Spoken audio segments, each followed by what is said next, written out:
नमस्कार दोस्तों, एक बार फिर से स्वागत है हमारे YouTube चैनल ओम भक्ति स्टोरी में। दोस्तों, एक बूढ़ा ब्राह्मण अपनी पत्नी के साथ रहता था। उस बूढ़े ब्राह्मण के पास कोई काम कोई नौकरी नहीं थी। वो दोनों बहुत गरीब थे।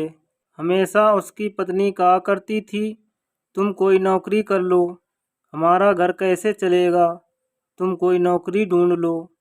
तो वो ब्राह्मण बोला कि मैं कहाँ जाऊँ, इस उम्र में मुझे कहाँ नौकरी मिलेगी। तो उसकी पत्नी बोली, अरे आप किसी दुकान पर ही नौकरी कर लो।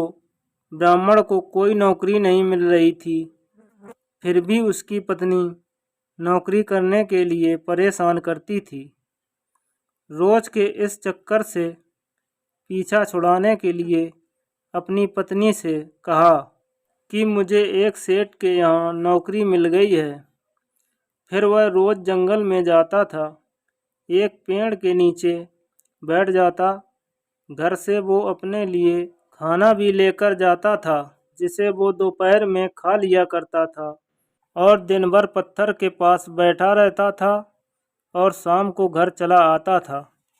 अब उसे ऐसा करते करते 1 महीना हो गया था। अब उसकी पत्नी बोली, अपने सेठ से पैसे लाओ, अब 1 महीना हो गया है, अपनी तनख्वाह लाकर मुझे घर चलाने के लिए मुझे दो। तो वो टालने लग जाता है कि आज लाऊंगा कि कल लाऊंगा। फिर ब्राह्मण ने परेशान होकर सोचा कि ऐसा करता हूँ, मैं मर ही जाता हूँ। तो उस दिन फिर से जंगल में गया। जंगल के अंदर चलता गया, वहाँ पर उसे एक शेर दिखाई दिया।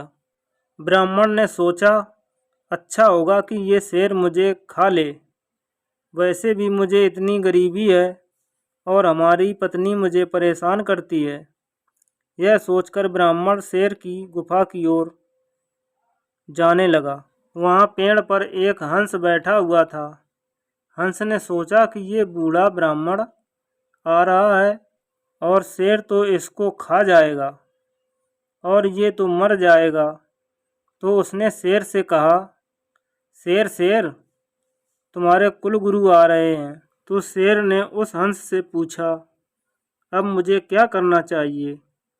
तो हंस ने कहा, वो तुम्हारे गुरु हैं, जो भी तुम्हारे पास है वो सब इन्हें भेंट में दे दो। तो शेर ने ऐसा ही किया। शेर ने उस ब्राह्मण को खाया ही नहीं, बल्कि जितने लोगों को शेर ने खाया था उनके गहने भी जो इकट्ठा कर रखे थे वो सब लाकर ब्राह्मण के आगे रख दिए। ब्राह्मण ने एक कपड़े में सब जेवरात बांध लिया और सारे गहने अपने घर ले गया। घर जाकर ब्राह्मण अपनी पत्नी से बोला कि यह सब सेठ ने दिया है। उसके बाद वो अच्छे से रहने लगे। कुछ दिनों के बाद जब वह गहने खत्म होने लगे तो ब्राह्मण की पत्नी बोली कि फिर से सेठ के यहाँ नौकरी करके आओ। अब ब्राह्मण फिर से जंगल में जाकर बैठने लगा। जब 1 महीना होने के बाद जब पत्नी ने तनख्वाह मांगना शुरू किया तो पहले की तरह ब्राह्मण शेर की गुफा की तरफ जाने लगा। अब की बार पता है दोस्तों, हंस की जगह कौवा बैठा था और कौवे ने सोचा कि ये जो बूढ़ा आदमी आ रहा है, अगर इसे शेर खा ले तो कुछ बचा हुआ मुझे भी मिल जाएगा। कौवा बोला, शेर शेर, शिकार आ रहा है। तो शेर ब्राह्मण की तरफ गुर्राकर आया, लेकिन शेर पास आते ही उसे पहचान गया।